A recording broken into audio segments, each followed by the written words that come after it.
Hello, and welcome to R&R's Real Stories in Restoration.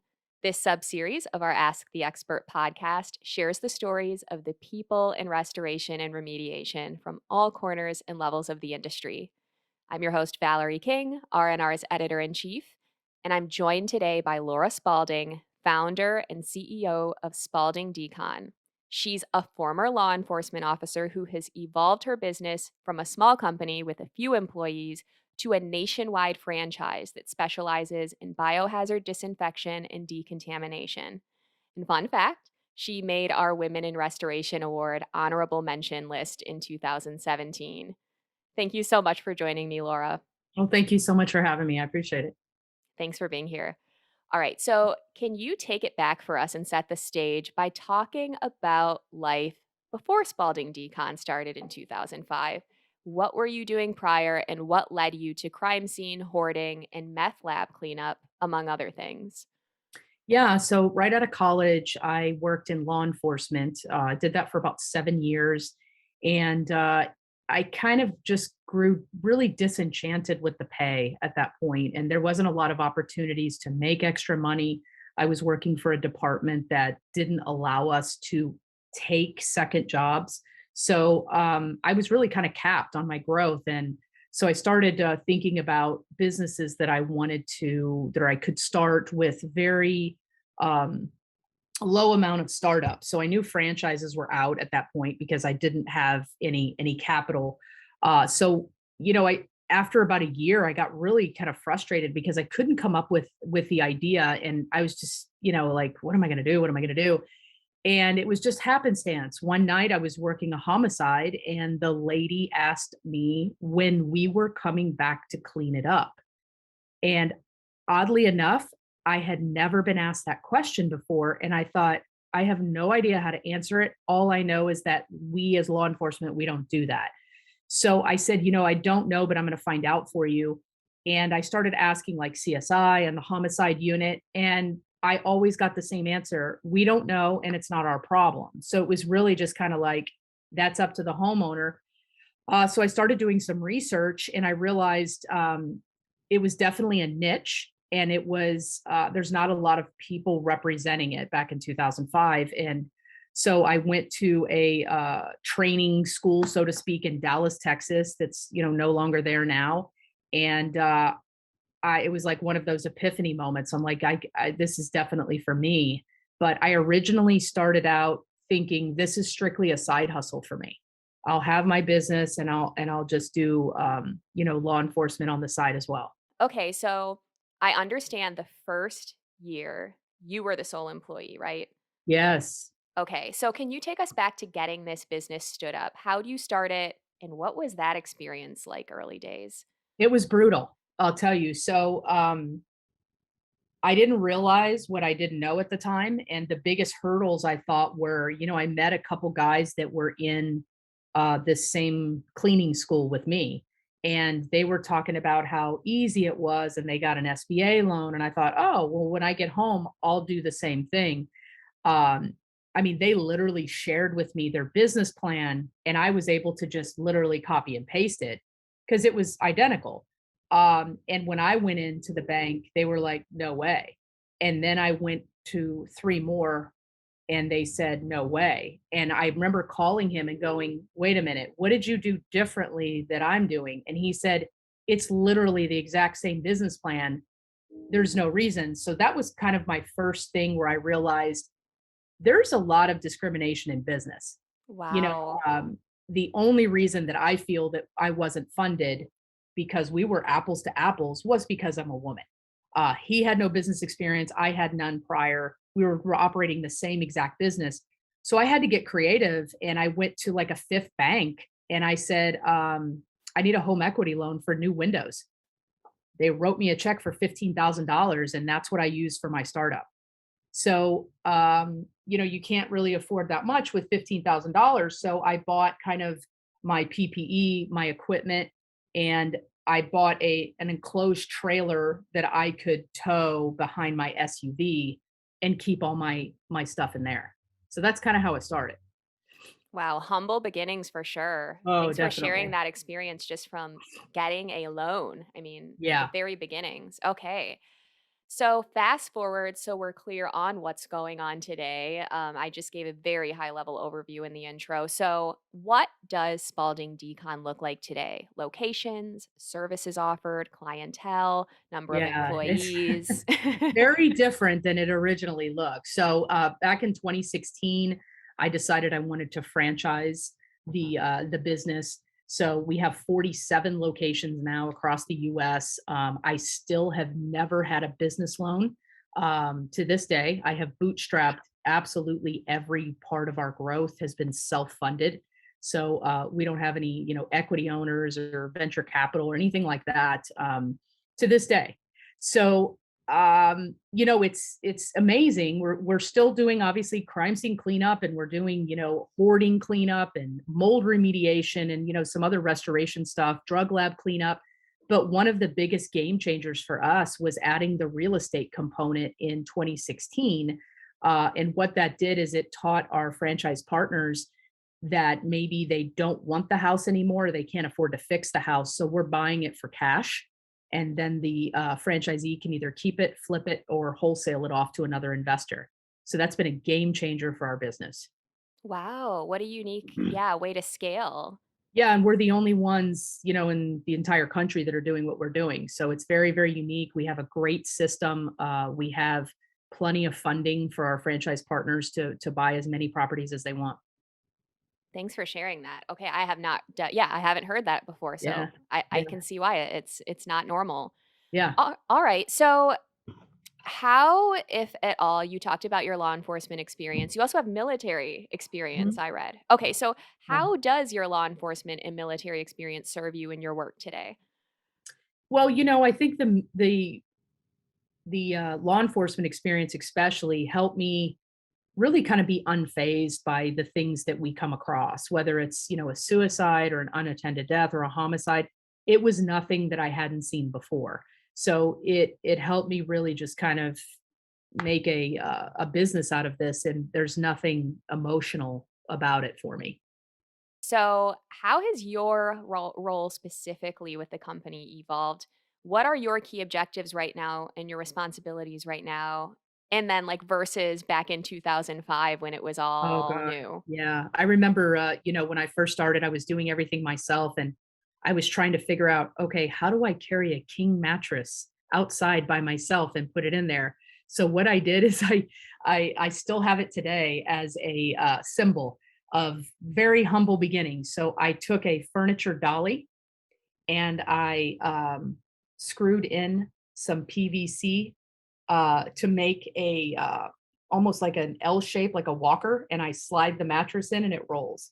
So I know it's so funny now when you look at it, and I still have it today. I'll never get rid of it. But and now we have about 25 corporate employees here in Tampa, Florida.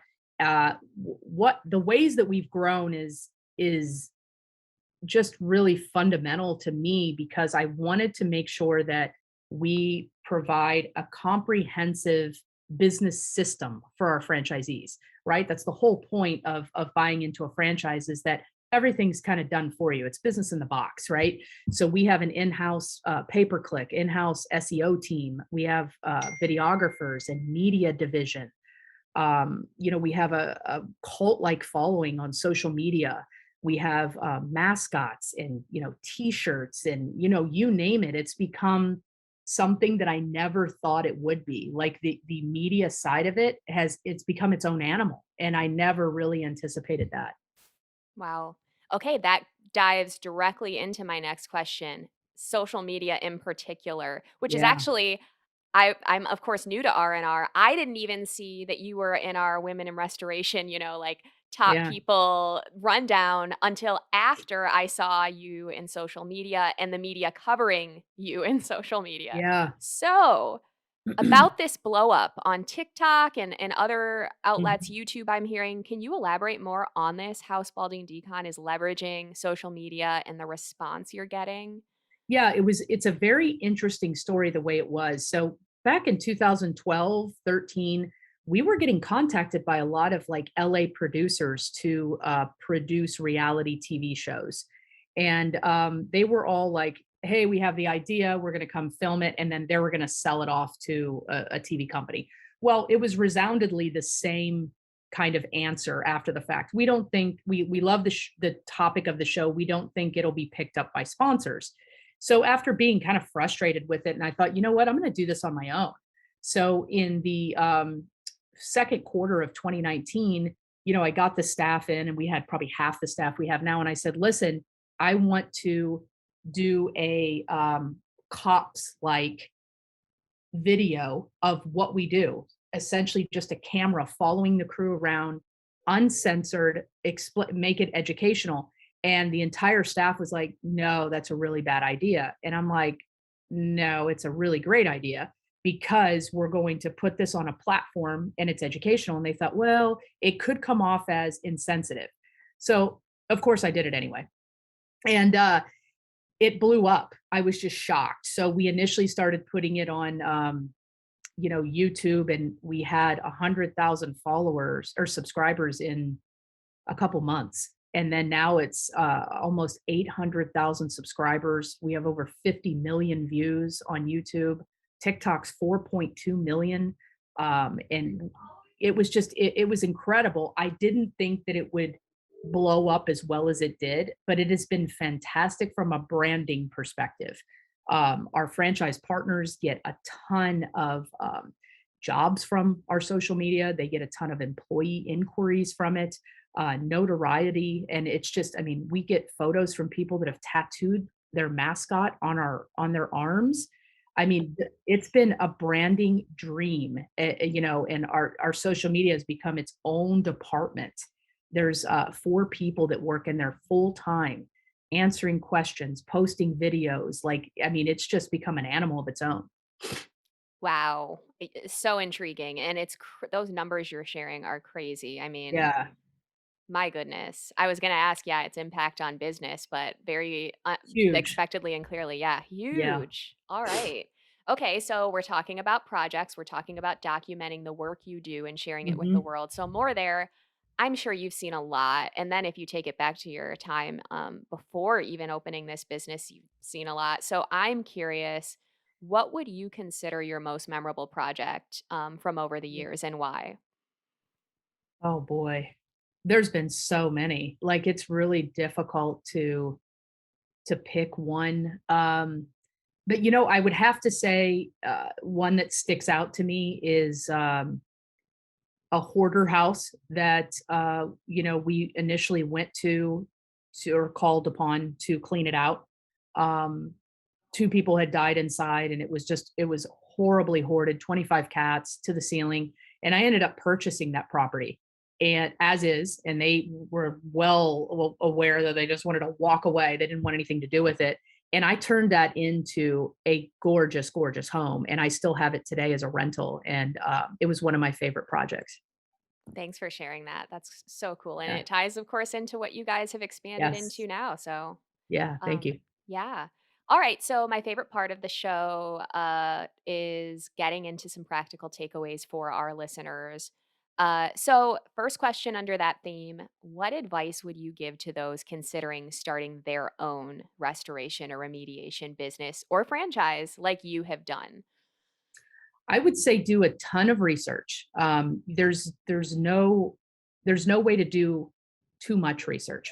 So I went in very naive. Like I said, originally was a side hustle for me. So you really need to kind of go with what's your plan? Is it going to be a side hustle? Do you eventually want to, you know, uh, have multiple branches? So I would say getting your capital together, a really good business plan, showing what your intention is. A lot of people are just fine. They do very, very well with one location, and they have, a particular niche in restoration, and they do extremely well. There's no need to take on a million different verticals to be successful. Thank you. Speaking of verticals, obviously you specialize in an area that isn't necessarily the most common. It's not your general No. water damage or fire damage or, that kind of thing. So, what would you say? What should restoration and remediation companies know or consider, do you think, before adding, the biohazardous cleaning, the forensic restoration uh, Yeah, service? one of the big things that I've seen with established restoration companies that are interested in adding, the biohazard cleanup is a lot of their employees are not on board with it. Mm, So they're acclimated to just doing water, maybe mold, and the thought of doing bio is just not kosher to them. So I hear that quite a bit. So I guess my thing would be you need to talk to your staff about it to see if they're willing and able and what their thoughts are, or if you're going to have to hire a completely separate crew because it's a whole different ball game to tackle biohazard. You have, the empathy and the incident and just the grief that goes along with it. And it's mentally very draining. It's nothing like doing a water job or a mold job. thank you for that. All Sure. right. So, one important question. What about being a woman in a male dominated industry? I know before we started recording this, we talked Yeah. briefly about that, but what do you say to other women looking to advance as you have? And by the way, you are a woman franchisor in Yeah. like you're even more of an exception when you look at the franchise aspect of Yeah. this. But yeah, let me know what's that been like and So what's your advice? the thing is that, I was in the military, I was a minority. I was in law enforcement, I was a minority. So really going into restoration was no different to me. So I'll go to conferences, whether it be restoration conferences or franchising conferences, and I'm one of, very few women. There's less than 10%. So, if you're a woman and you're interested in this business, you just need to do it. Quit listening to people telling you no or that you can't, because you can. I know I'm living proof. I started with no money, no support whatsoever, and I made it. So if I can do it, anybody can do it. Great advice. Thank you. All Sure. right. So, what would you say is the biggest lesson you've learned over the course of your time running Spalding Decon? Wow, there's a lot of lessons I've learned, mostly the hard way. I would say that I probably learned that I need to do a lot more research before starting new ventures, and research with experiences from people that have done it before. So for example, if you want to start doing asbestos cleanup, you need to talk to people that are in that industry and get the pros, the cons, the costs, the expenses, and just really dive in. And I feel like that was one of the big lessons that I learned, not only when I started my business, but when I started franchising. I should have done a lot more research. Thanks. You brought that up earlier. So, I'm hearing Yes. that Yeah. research. Okay. Speaking of research, Mhm. what sources do you turn to for inspiration and education, be it books, be it podcasts, be it mentors, associations, Yeah, business side, so field side? yeah, there's a ton. I'm a big, big reader. I try to read 52 books a year, so 1 a week.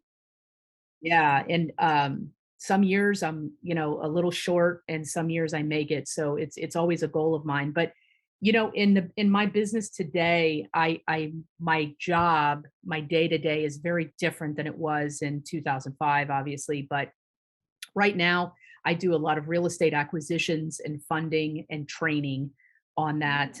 So with our franchise partners in, putting together deals for them and showing them how to, make sure that they have the highest ROI. So that's my kind of position here. And then I also do some franchise training that we do quarterly here. And I teach kind of the real estate component and the drug lab stuff.